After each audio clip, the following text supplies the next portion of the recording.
And now it's time for Power of Prophecy with your host, former professor at the University of Texas at Austin, career United States Air Force officer, and best-selling author, Texe MARRS.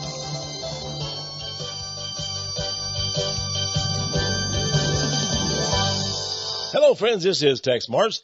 Welcome to another edition of Power of Prophecy. And today we're going to look at something that is very, very tragic. In fact, this subject, it saddens me.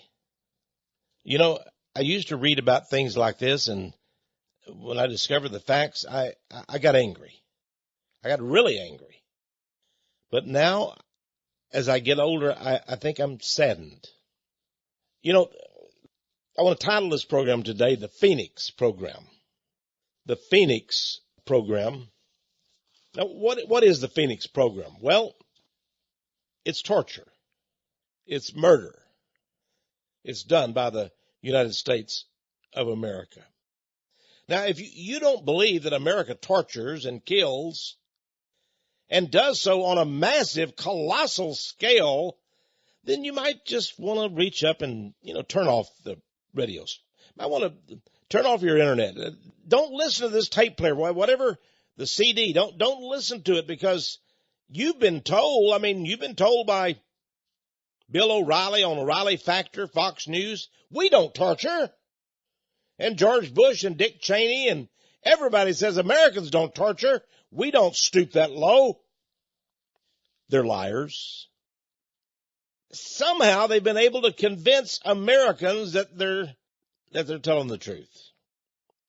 I want to talk to you today about the Phoenix Program. You see, I have some small familiarity with the Phoenix Program. It happened back in Vietnam, but it didn't end there and it didn't start there. But perhaps maybe we can see it in its horrible nature by looking at the Phoenix Program. Now, first of all, I want you to ask yourself, what is the Phoenix Program? You see, in Vietnam, in the 60s and 70s, the United States really got its concentration camp program in high gear. Well, let me stop right there. What is that? The United States had a concentration camp program? And they put it in high gear? Well, that can't be. We went into Vietnam, and of course the Viet Cong were the monsters. They tortured people and they cut off heads and did terrible things to civilians. And we went there to pacify the nation. Pacify. What does that word mean? You know, for many years, I was a young man in all this program. In 1962, I joined the Air Force. And the war was just cranking up big time. Of course, President Kennedy was killed a year later. I was in the blue Air Force uniform then. In 63, he was killed, and the war just exploded. We should have been getting out, but we really got in, and before long, we had over 500,000 troops in Vietnam. Most Americans couldn't even locate Vietnam on the map, just like many cannot even locate Iraq and Syria and Libya on the map today. But there we were.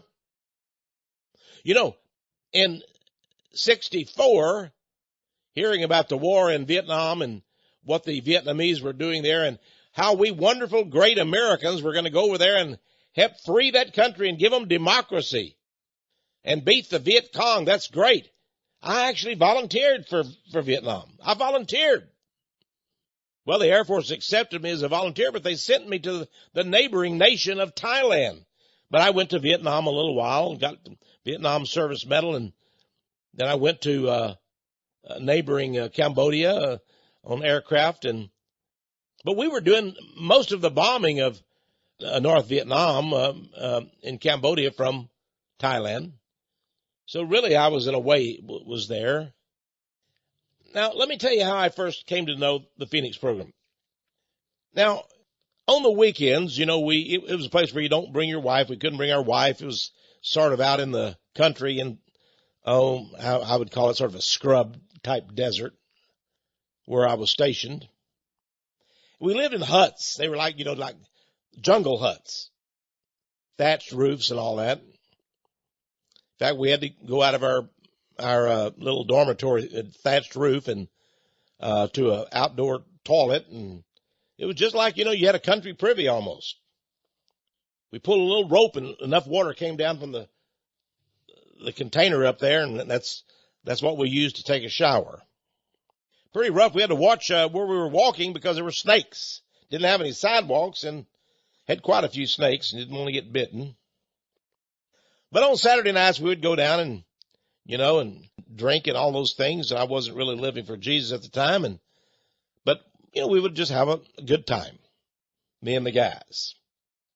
One night, myself and a friend went downtown and we went and had something to drink at a place, and on the next table were about 4 or 5 guys, and they were there sort of cutting up and having a good time too. They were Americans, and they looked at us, we looked at them, and they said, "Hey, we guys, come on over to our table.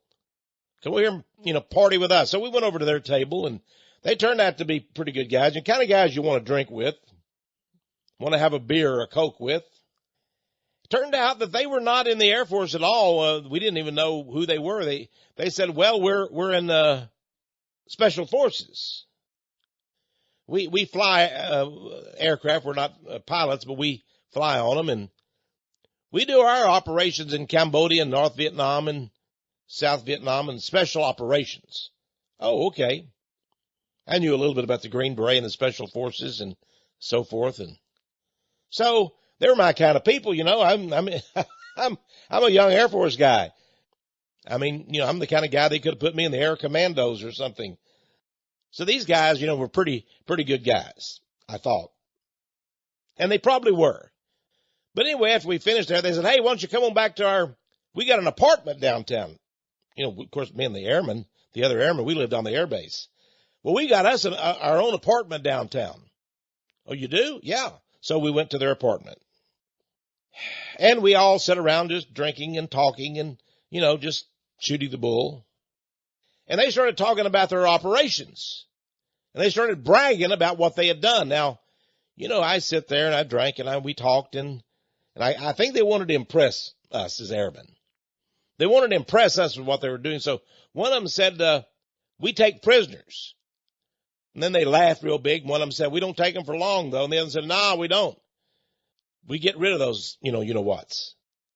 I didn't really know what they were talking about. I think I was, let's say 18. I was 22 years old at the time, a young man. One said, "Hey, you want to see some pictures?" I said, "Sure. Here, I'll show you what we do." And he showed me these pictures. And friends, that just about did it for me. I saw those pictures.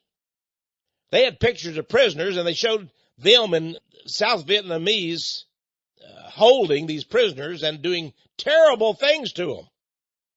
I mean, they were cutting off the scalps off of people while they were still living, and they gouged out eyes and showed me the eyeballs, and they cut fingers off of guys, and I couldn't believe it. And they were laughing about it, drinking, laughing. "Hey, remember that guy we threw out of that aircraft, threw out of the helicopter?" They said, "Yeah." Boy, I said he just wiggled his limbs all the way down, didn't he? And they just laughed about it. I said, "You throw guys out of helicopters?" "Oh, yeah, we bring them up there and, tell them, you're going to talk, tell us what you know." Of course, they don't know anything, they said. But they know one thing, they're probably going to go for a big ride without that helicopter, and we throw them out. If there's anybody in that helicopter with us, when we land again, they're ready to talk. Boy. I said, "Are there many guys like you?" "Oh, yeah, we have about, 50 in our company, but there's 30 here and 40 there and 80 there and 100 here. And I'll tell you something, folks. I wanted to leave that place. Now, they were good guys, but I just wanted to leave. I felt suddenly a suffocation. I felt the devil was in that place. I felt that I was surrounded by horror. And I was. Folks, this is the devil's business. They were torturing prisoners, killing people. They showed me photographs of one girl that they had taken out, and they said the South Vietnamese had raped her, and then they killed her, they said. I said, "What did she do?" Nothing. We killed everybody in her village, and she was the only one left, so we took her with us. After we used her for a couple of days, we wasted her, they said. I felt suffocated.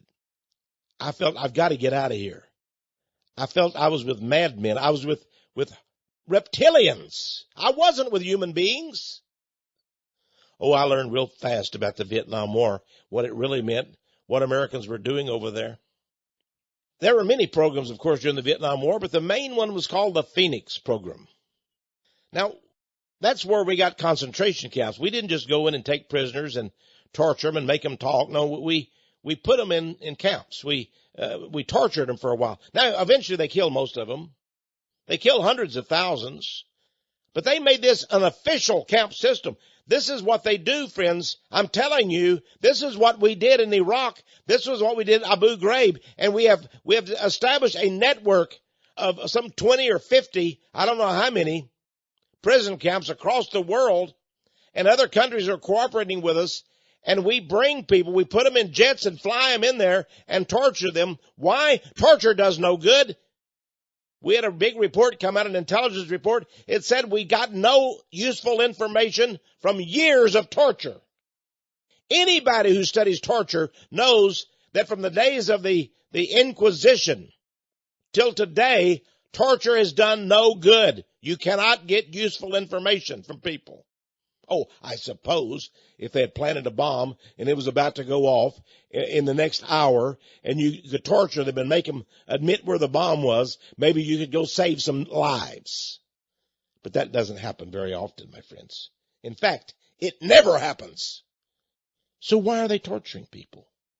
When we tortured people in Iraq, we had already captured the country. There was nothing they could do. There were no weapons of mass destruction they could point at. There was no high technology there. We had all the high tech we needed. We were way superior to them. What did we want to torture people at Abu Ghraib and dozens of other prison camps? What for? Why did we take women in and rape them? Why did we take young boys in and sodomize them? Why did we take young girls in and do terrible things to them? They didn't know anything. I guess you get down to the realization we did it because we could do it. Now, I want to talk to you about this Phoenix program. You see, wherever there is a war today, America is doing this. Wherever there is a war and they put American troops in, they're going to be doing this. This is not a one-time phenomenon. And I discovered that night long ago in Korat, Thailand, in that apartment with those young men, that they were not evil exactly, but they were doing evil. And they believed it was just fine because these really weren't human beings. They were just chinks or, some other name. They really weren't human beings. They didn't deserve the benefits of the Bill of Rights or anything like that in their minds. Now, in Vietnam, the CIA ran this operation, but they had the cooperation of the U.S. Army Special Units. They set up a string of torture and death camps throughout South Vietnam. The project was called the Phoenix Program. Now, why was it called the Phoenix Program? Because the Phoenix Program has a theory. By the way, it's even in the Bible. It talks about the great black bird that was decimated and was on the flames. And out of the flames came a serpent, or a flying serpent. Out of death and destruction will come something new and wonderful. But all that came out of this death and destruction was more death and destruction. Now, sometimes entire villages and towns were targeted for extinction. You see, they worked all this out at CIA headquarters in Saigon. And they mapped off the country. There were districts. Every district had a concentration camp supervisor. And they had concentration camps. It might be an abandoned hotel. It could just be a camp set out in the jungle. Or in a couple of cases, it was actually former zoos. ZOO. There were reports of guys being kept in tiger cages. Of course, nobody was kept for very long because they murdered them. They got all useful information out of them and murdered them. Now, what kind of information were they trying to get from people? First of all, entire villages and towns were targeted for extinction. if they knew there was no good information in that town, but maybe it was a town that had cooperated with the Viet Cong, or maybe no one from that town had volunteered to serve in the South Vietnam military, our supposed allies. Or maybe somebody didn't like that town. Maybe it was a tribesman from the town next door, and he never liked that town. Maybe one time when he was arrested for drunkenness or something in that town. So he would just go tell the GIs, this is a communist town. Bad town, bad town. They'd put it on their little marker for destruction. Then our guys would go in and they would kill everybody in that town, in that village. You say, no, that didn't happen. Well, the most prominent, what we all hear about is the people who died at My Lai. At My Lai. This didn't come out of the army. This came out of somebody who had witnessed the event and came back home and wrote their congressman. And no one believed them. The newspapers laughed at them. Everybody laughed at them. Finally, there was one congressman that heard it and said, I'm going to look into this. Turned out they told the truth. Turned out My Lai. And My Lai was prosecuted. They got a Lieutenant William Calley, he and his company. And William Calley went on trial, but then Nixon pardoned the guy. Well, he had to pardon the guy because there were hundreds of Lieutenant Calleys out there. Hundreds. In fact, I'm going to introduce you to two of them today. One is now the Secretary of State. He's a monster. He did it. He's a monster. He murdered people. John Kerry. Then there's former senator from Nebraska. Why, he dated the actress, Deborah Winger. He's famous too. Bob Kerry. It's interesting, both of them's name are Kerry. Bob Kerry's spelled with an E on the end. It's Kerrey. John Kerry, and he doesn't have EY. John Kerry was a senator, U.S. senator from Massachusetts. He's also a liar, a filthy liar. He claimed that he was an Irishman. Why? When they had the Irish parade in Boston, he led the parade. He was a parade master one year. I'm Irish, he said. Catholic and Irish. What a liar. Turns out his whole family is Jewish. His real name is not Kerry, but Khan, K-A-H-N. He's born a Jew. His brother is a Jew and a full Jew. He goes to the synagogue. You see, John Kerry thought he'd be elected if he claimed to be an Irish Catholic. That's true in Massachusetts. You can't be a Jew and run for office there. Bob Kerry, he's a liar too. We'll get into more of that a little bit later. I want to take you back to My Lai. I'll show you what happened there. This killing, these murders of over 500 people, over 500 men, women, and children, old men, the burning of their entire village was carried out by these soldiers. It was approved by the generals and by the White House, by the CIA. So Calley was indeed a scapegoat. Now, I don't accept the fact that he was a scapegoat and should be let go. I accept the fact that he was a scapegoat because so many got away with doing these things and he didn't get away with it. He was tried. But I want to explain to you what happens to a soldier like Calley when he said, I don't want to go do that. I don't want to go on an operation like that. There weren't many that refused or didn't want to go, but when they were sort of blacklisted. They were put on a bad list. That was the end of their career. If you were a lieutenant or a captain or even a major and you didn't want to participate, they would blacklist you. He's not an acceptable officer. He's not a good officer. Okay. So they ruin your career. So here's your choices, my friends. Go out and mass slaughter 500 plus people or your career's gone. Which would you do? Think about it. Would you prefer just to go out and kill over 500 people or have your career ruined? One or the other. Calley chose to kill. Now, these people were rounded up, taken out of their homes. Many of them were killed in their homes. Then they were taken all out.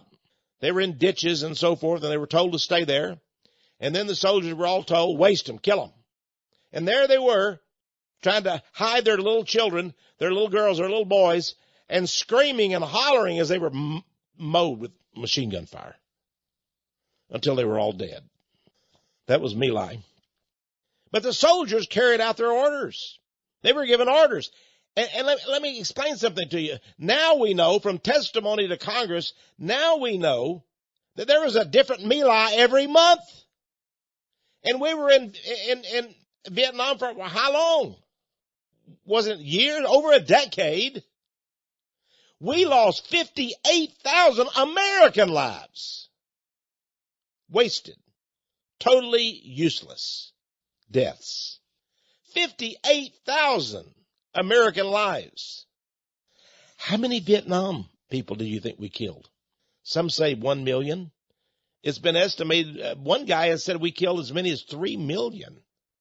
I read a book about it, an excellent book by a man named Doug Valentine. The name of the book was The Phoenix Program.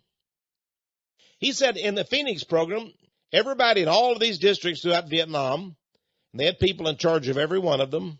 And they all reported up to the Special Forces and the CIA and so forth. And the CIA had an officer that supervised all this killing. What was the purpose of the killing? They said it was an anti-terror program. You heard of the war on terror? That was it. They said to stop the terror of the Viet Cong, we're going to have to kill just like they do. Haven't you heard that before, friends? The only thing they know is torture and killing. So we're going to have to be good at torturing and killing. Have you ever heard that kind of talk before? I have. And interestingly enough, all of these districts of the Phoenix Program were given quotas. You had to kill so many people a month or you weren't doing your job. Think about it.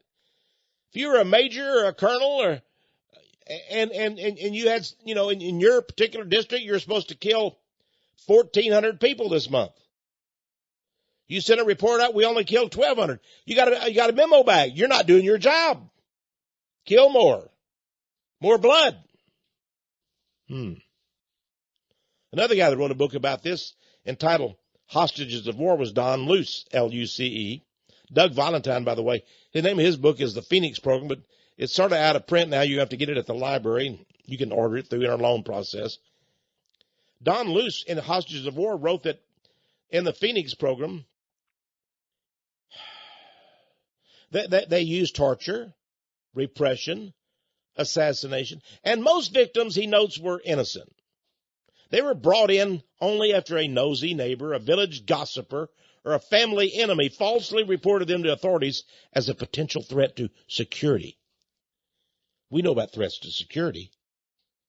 I mean, in the United States today, who are threats to security? Well, anybody who's a veteran.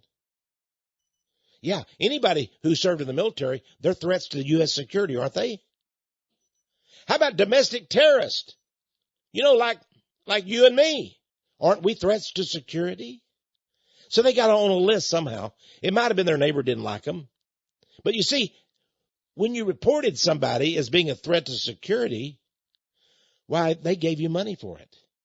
Yeah, they gave you money for reporting people. That's why they had so many reports. You need another $25, then go report somebody. $25 is a big amount in Vietnam. Many people were accused of saying something they shouldn't have said. Maybe they didn't like the government. Maybe they didn't like the mayor. Maybe they didn't like the governor of their province. Maybe they didn't like the Americans being in their country. Maybe they didn't say anything they're falsely lied about. Many people died because they did not have, quote, sufficient support for the system. That might be like you and me. I don't have any support. I have insufficient support for the Obama administration. What if they put me on this Phoenix Program list? They could. They could put you too, couldn't they? Are you happy with what your government's doing? They say that in these primaries being held right now in America, that up to 75% of the Republicans are angry. They're angry. Why? They could all be. If we had a Phoenix Program here, and we probably have one in the computer right now, just waiting to be spilled out, they could all be enrolled in it. This is demented. Friends, this is demented. This is sick. Well, it came right from the company. It's what they call the CIA, Langley, Virginia. And computers were used to run it all. You know, they have a list now. They say there's over 1 million people on the no-fly list. How'd they get on that? Somebody put their name. Somebody told on them. Somebody said, I don't like an article that guy wrote. Somebody said they wrote a negative piece in the letters to the editor. Somebody said they're getting some magazine that seems to be anti-American. They're subscribers to it. You better put them on that list, that no-fly list. Oh, yeah. Who do you think is going to be the first one to get bullets to the head? People on that no-fly list. Everybody knew what was going on, from the president to the Secretary of Defense in Washington, D.C., to the 4-star generals, to the U.S. ambassador, to the CIA guy in residence, to the bureaucrats of the State Department. They all knew about it. But to this day, decades later, they're all still lying about it. But you can find out all you want to know. In fact, you can go to Wikipedia, look up Phoenix program. I've got 5 pages here on it. It tells a little bit about it, pretty much the truth.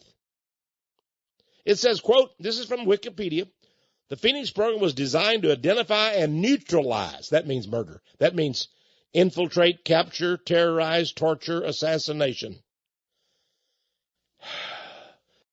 The infrastructure of the whole country. They were going to pacify the people. It was America's pacification program. You know what a pacifier is? A little baby, don't you? The little rubber thing they put in their mouth. And they bite on it. Let's pacify him. When he starts crying, let's put that pacifier in his mouth. This was pacified. But what they put was lead bullets in people's heads. It was a set of programs the CIA used. In all of these, they had interrogation centers set up in every town across South Vietnam. And they would kill or capture suspected people that were suspected. Old men, women, even children were brought in. None came out. They all died in there. They were given numbers. And the CIA proudly reported how many hundreds of thousands were murdered. They reported this to the White House. The information extracted from their brains through all this torture. I'm going to tell you about the torture when we come back in just a minute. The information extracted was then given to military commanders. They would use it to further capture. They would take one guy in and say, give us the names of 10 people who are anti-government. Give us 10 terrorists. Give us 10 Viet Cong. They didn't know 10. They were just a farmer. They were just a fisherman. They were just villagers. You name 10 or else. And then they tortured them. They named 10. If they told them name 100, they'd name 100. Whatever it would take to stop the torture, stop the hurting. And then the U.S. commander, or the South Vietnamese military commander, would use those names. They would go out and arrest all those people. And see, it grew and it grew. It got bigger and bigger until the whole country was one huge concentration camp. And that's when we left finally. What was it, 1972, 73? When we left there, we left behind a battered, bludgeoned, assassinated country full of dead bodies from our computer-run Phoenix assassination program. We were so proud. They're doing it today. They did it in Central and South America. They're doing it down there today. And they're doing it in the Middle East. We're doing it. Not just ISIS. We probably trained ISIS. We are the experts. We and the Israelis, of course, they're helping us in Iraq. They're helping us to torture people. And I'll give you more on that in just a moment. The United States, we're the experts on torture. We wrote the book. I'll be right back after this brief message. I'm Texe MARRS.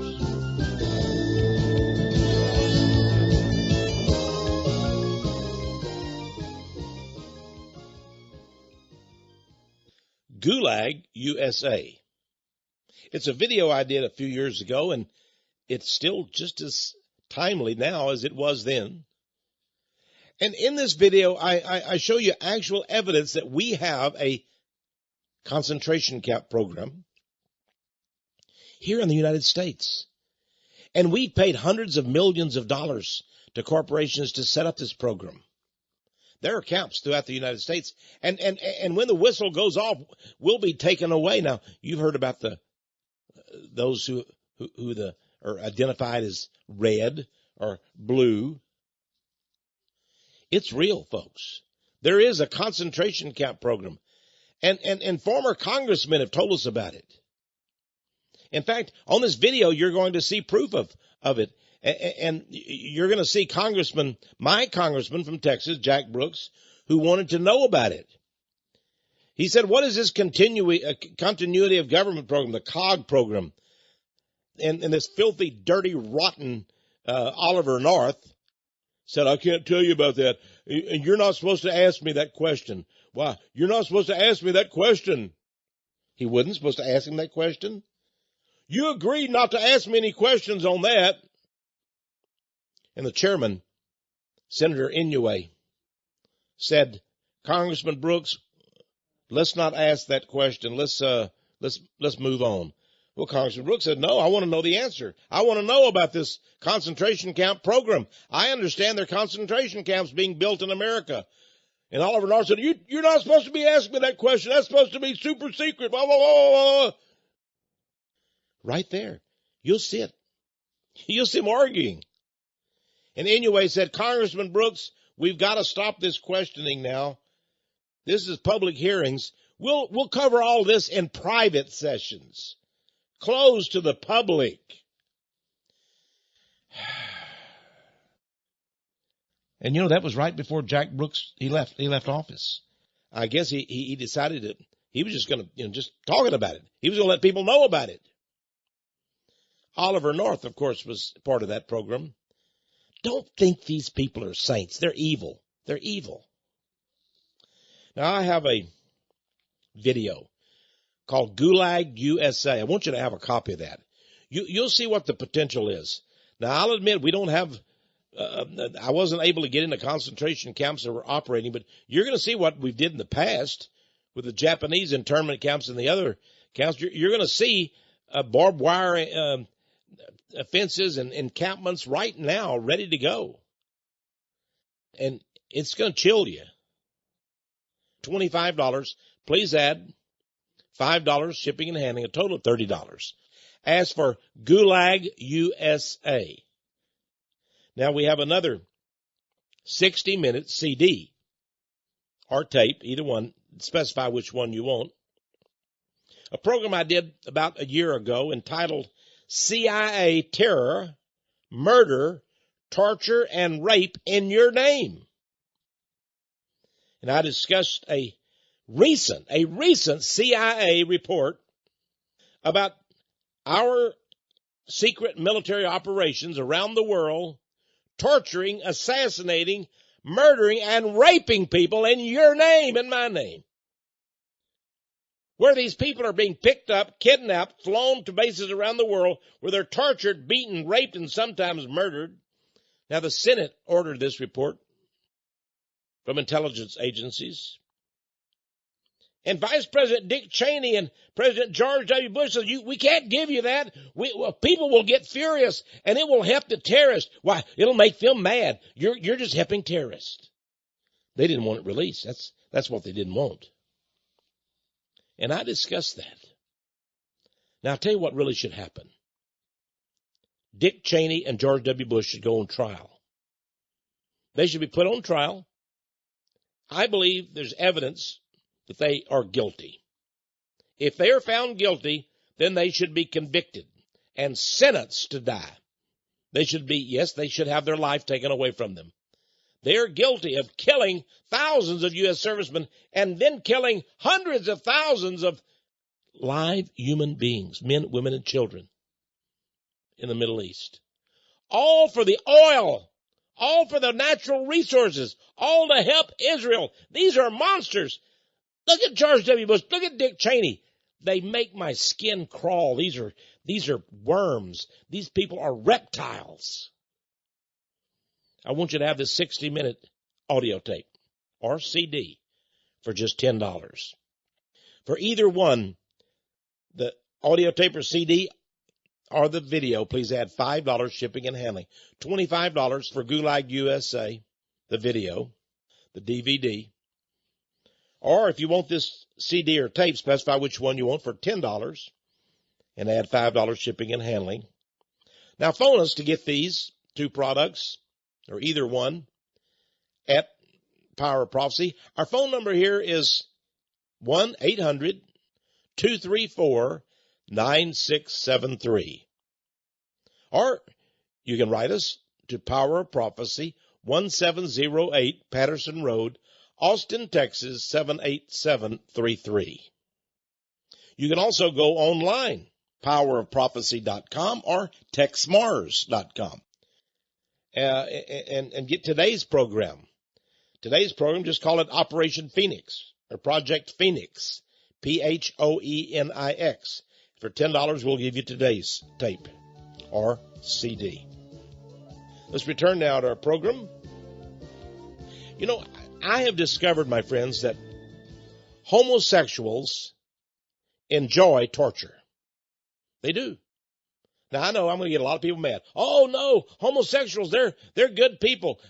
I've seen them on TV. They're comics. They're funny. They're filthy, rotten, dangerous psychopaths. That's what they are. And they love to torture. They love to sodomize little boys. That's right, they're pedophiles. That's what the homosexuals are. They're pedophiles. And it seems that that's what they do. When these CIA agents, all these reports show it. When they get these prisoners, they sexually torment them. And it's just terrible. Now, what kind of torture went on? This is from Wikipedia. It's online. Let me explain to you. Torture. Here is the kind of torture reportedly used at our interrogation centers. That's what they call them, interrogation centers. Americans don't torture anybody. Oh, no. Listen to this.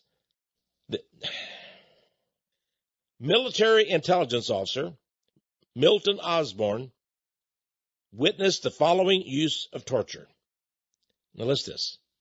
Here's a military intelligence officer. Now, this is what he witnessed.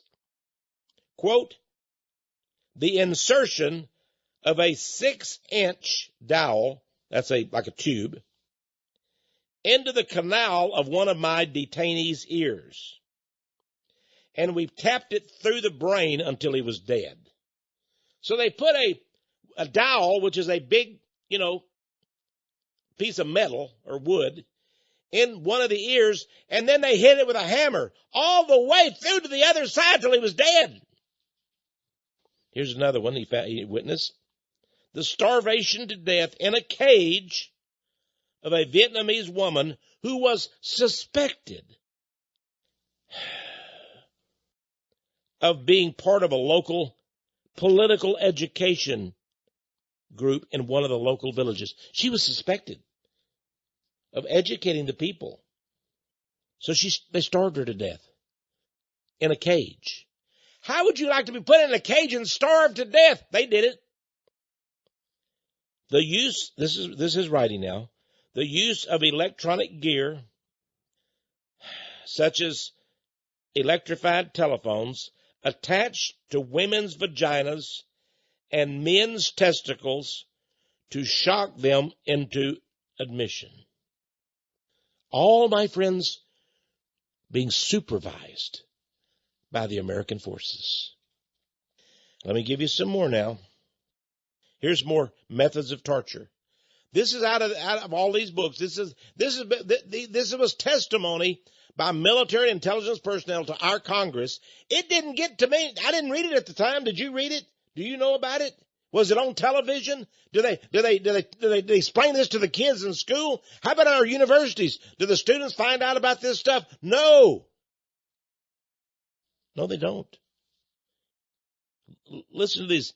This is methods of torture used. Rape, gang rape, rape using eels, E-E-L-S, that's these water snakes. Snakes, hard objects, rape followed by murder, electric shock. They called it the Bell telephone hour. They shocked their genitals. Sometimes they would attach wires to the genitals, other times to parts like the tongue and shock you. Then there was the water treatment, the airplane, in which the prisoner's arms were tied behind the back, the rope looped over a hook on the ceiling, suspending the prisoner in midair, after which he or she was beaten. They were beat with rubber hoses and whips, and if they were still alive, they used police dogs to maul them. Everybody on the blacklist got this treatment. That's why they never returned. I mean, they didn't want to waste food on them, did they? These people were just there to be tortured. How long can you last without food, my friends? What did it take to get on the blacklist? Did somebody just grab somebody and say, hey, Nguyen, so-and-so, he's a Viet Cong? Or, you know, this woman here, she's one of them. Now, there's a lot of other things here. It says, between 1968 and 1972, Phoenix neutralized 81,740 people. Neutralized them. A significant number of others were killed between 69 and 71. And the program was very successful in destroying the infrastructure in many important areas. Hey, folks, you kill all the people in the village. Unbelievable. According to William Colby, the former head of the CIA, he says that the toughest period for the communists was 1960 to 1975, 15 years. But in 68 to 72, 4 years when the program was at work, they killed many at that time. Now, former CIA analyst Samuel Adams, in an interview with CBS News, said the program was basically an assassination program that included torture. Another Phoenix intelligence officer, Barton Osborne, in an interview broadcast in 1975, talked about a case in which a man was dragged out of the interrogator's hooch with a dowel protruding from his ear, put there by a hammer. All these activities, he said, were performed by American Marines. They would kill people by throwing them out of helicopters to threaten those they wanted to interrogate, who were forced to watch other men being thrown out into the air. Abuses were common. Vietnamese would report their enemies as Viet Cong in order to get U.S. troops to kill them. Many incompetent bureaucrats who wanted sex with women would punish the women who refused by turning them in as spies, whereupon they were tortured and murdered. There were many fabrications of cases and false arrests, and many bribes of U.S. personnel. Boy. And there's a whole list of references here. There's 32 different references. Of course, there's the personal papers of William Colby, the Pentagon Papers, all kinds of Vietnam War Crimes Working Group. Now, let's get to what Bob Kerrey did. Remember Bob Kerrey? He ran for president one time. He didn't get very far, but he got a little bit in primaries. He was a senator. He actually said one time, did you know, this is his statement, did you know that Bill Clinton is an unusually good liar? Boy, that made Bill Clinton mad. That's what he said about him. Did you know that Bill Clinton is an unusually good liar? Why? Bill Clinton wasn't going to let Senator Bob Kerrey, another Democrat, say something like that about him, so he put out the word. You know what Senator Bob Kerrey was when he was in the Army? He was a hitman. He murdered Vietnamese. That was his job. In one notorious case in February 1969, Clinton reported that Senator Bob Kerrey had murdered in cold blood more than a dozen women and children. Well, that shut Bob Kerrey up. He quickly resigned from the Senate and was incommunicado. You may not remember that, folks. I do. He said, I'm going to run for president. It was right before the primaries, and a lot of people said he has the best chance of anybody. Bob Kerrey, senator. And suddenly this information came out about him, and he was nowhere to be found. He resigned from the Senate. Let me explain why. I'm sure that Bill Clinton told him, you know what we're going to do to you?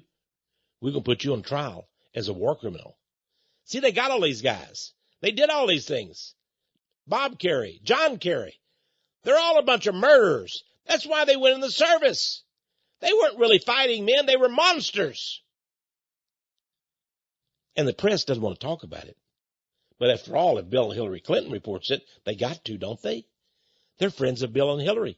And if you don't do what Bill and Hillary wanted, why, you may end up like Vince Foster, dead in some park.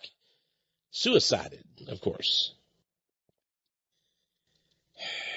War crimes that is a policy of the United States. It's not abnormal. It's not unusual. It's premeditated murder. And it's approved all the way up the line. They do it, so why can't we? That's what they say. When did it begin over there? And it actually began all in December of 1963 when a man named Pierre de Silva arrived in Saigon as the CIA's station chief. The Viet Cong, he says, are monsters. They apply torture and murder. We must do the same. That's right. We're Americans. If they can torture and murder, why can't we? So he set up these counter-terror teams designed to bring danger, quote, this is his words, from the official literature that was classified but now is unclassified, designed to bring danger and death to the Viet Cong functionaries themselves. Well, that's it then. They did it. We'll do it. The only thing is we can do it better. We got computers to get all their names. We'll watch them all.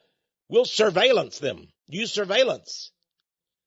We'll know every little thing about them. We'll keep dossiers on them in our computers. Friends, they got computers in America. What do they say about you? Have you ever read certain items? Have you donated to some politician who is anti-government? Have you gone to some protest meeting? I mean, have you ever written a letter to the editor? You could be on a list right now, friends. Believe me, they could treat you like they did Timothy McVeigh, whether you did it or not. Now, Neil Shahan was a guy that was a writer. He wrote The Bright Shining Lie, exposing Vietnam. But he says, I never thought, he said, I was over there for 8 years and I saw all these things. Neil Shahan. He wrote the book, Bright Shining Lie. He said, I saw U.S. soldiers massacre up to 600 Vietnamese civilians in 5 different villages. I never thought it was a war crime. I just thought it was part of war. They go into a village, kill everybody there, part of the war. It's not part of the war, friends. It's not part of the war. It's murder. It's murder. Now, Bob Kerrey, let's see, let me tell you a little bit more about that character. Says here, talks about the danger of this coming back again. Actually, it's still here. Jesse Ventura, of course, claims to be a Navy SEAL, and right-wing U.S. Representative Bob Barr, he actually introduced legislation to re-legalize assassinations. He wants to make them legal. David Hackworth was a writer for the New York Times and other publications. He was a former military colonel. He defended Bob Kerrey. He said, quote, there were thousands of such atrocities during the war. See, Bob Kerrey, his whole job was hitman. He would have a squadron of people. And they were told, go to this village and kill this leader or kill that woman. That's what they did. They just went out to the village, found the people, killed them. Came back in, probably drank their beers and had their mistresses and all that. Then the next week they went out again. Colonel David Hackworth said there were thousands of such atrocities. He said that in 1969, his own unit committed at least a dozen such horrors. Really?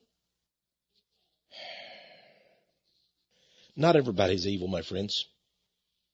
You know, during the My Lai massacre, let me tell you what happened. 504 Vietnamese women and children and old men were killed.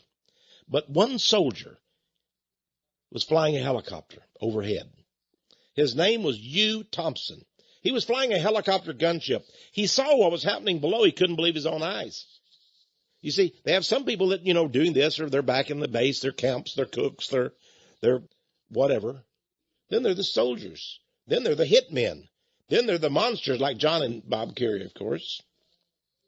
But My Lai, this guy flying this helicopter gunship saw what was happening. Risking his own life, he landed his helicopter right between the mass murders and their victims. He turned his own machine guns on the Americans. He said, "Stop the killing." And they did. They were like, "What?" He risked his life. He landed his helicopter, and he turned his own gunship armaments on he said, "Stop the killing." And they did. They couldn't understand why, though, because they'd been ordered to do so. It was just part of the games of war. Now, there's no doubt that Bob Kerry committed war crimes.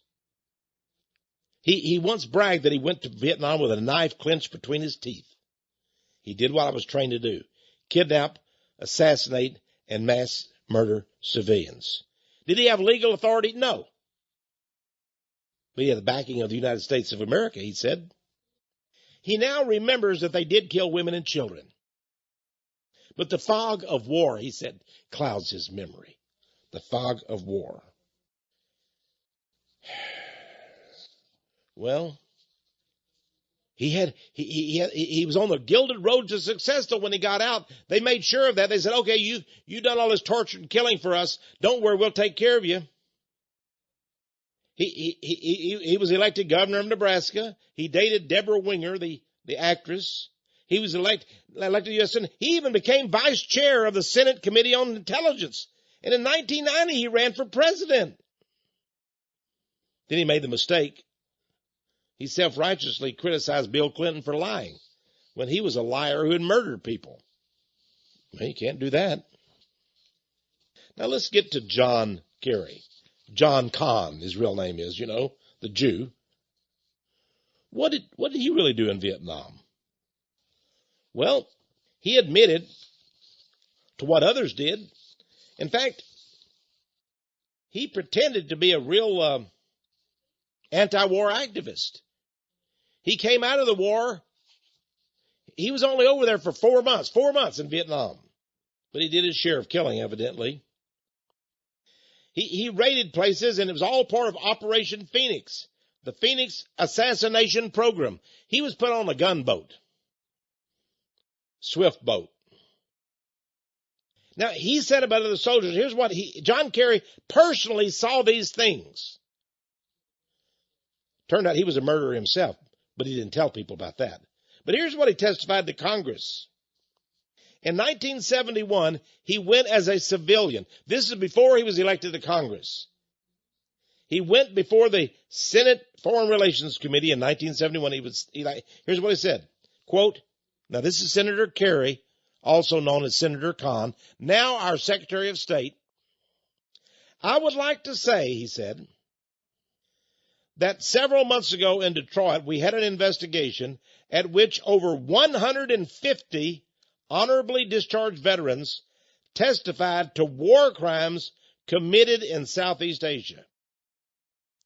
Kerry said they told stories that at times they had personally raped, cut off ears, cut off heads, taped wires from portable telephones to human genitals and turned up the power, cut off limbs, blown up bodies, randomly shot at innocent civilians, razed villages in a fashion reminiscent of Genghis Khan, shot cattle and dogs for fun, poisoned food stocks, and generally ravaged the countryside of South Vietnam.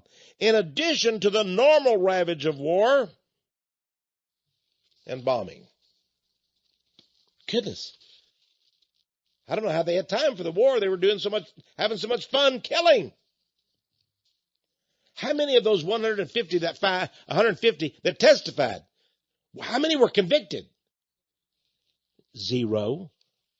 Was John Kerry convicted? No. Was Bob Kerry? No. Now what did John Kerry do?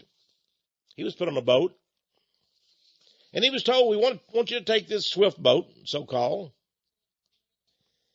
and we want you to go up and down the Mekong Delta. That's the big, river, the river system there. And he was told, take this gunboat. You'll be in charge of it as a lieutenant. You're going to find a lot of boats along that. That's where all the Vietnamese go fishing. There's thousands of fishing boats in there. They're not combatants exactly. They're not anti-American. They're just doing their job. They're old men. They're young men. They're fishermen. But we want you to kill them. You're going to have a gunboat. They don't have them. They don't have guns. They don't have machine guns. They don't have 50 calibers. They're sitting ducks. That's why you're going to have so much fun killing them. Just go in there and take your boat every day, go up and down the Mekong Delta. When you see somebody out there fishing, just kill them. Blow them up. If there's girls on board, kill them. Young men, old men, kill them. And report back to us how many you killed. That's what he did. That was it. That's what he did after he got out of Yale University. He enlisted in the U.S. Navy. That's what he did. Now, he had been in the Skull and Bones, the Order of Skull and Bones, at Yale University. And his friend George W. Bush was there with him. He was 2 years behind him. Think about that. He killed. They said that he was very, very anxious to do it. He was one of the Operation Sea Lords. They call him. I'm a Sea Lord. Lord. His swift boat would patrol the canals and the secondary streams of the Mekong Delta, it says here,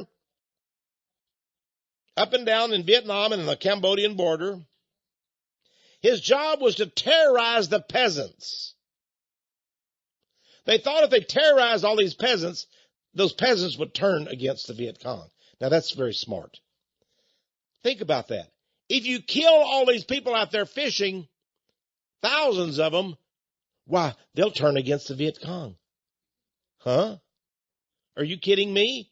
They'll hate you forever, friends. We're doing these things today. I believe we're doing them right now in Libya. We're in Syria. We're supporting Iraqi. We're supporting the Saudi Arabians, and they're doing terror against the Yemenis in Yemen. Wherever American troops are fighting a war, they're conducting these kinds of operations. Friends, it's wrong. I don't care what people say, it's wrong. If you're a Christian, you can't abide by this. You must oppose this. You must, with all of your being, turn to Jesus Christ and say, Jesus, would you have me do these terrible things? Would you have me support these horrors? I know the answer. I know his answer. Blessed are the peacemakers. Blessed are the peacemakers. That's what Jesus said, and he still says it today. This is Texe MARRS. You've been listening to Power of Prophecy. Tune in each week and discover the power of prophecy.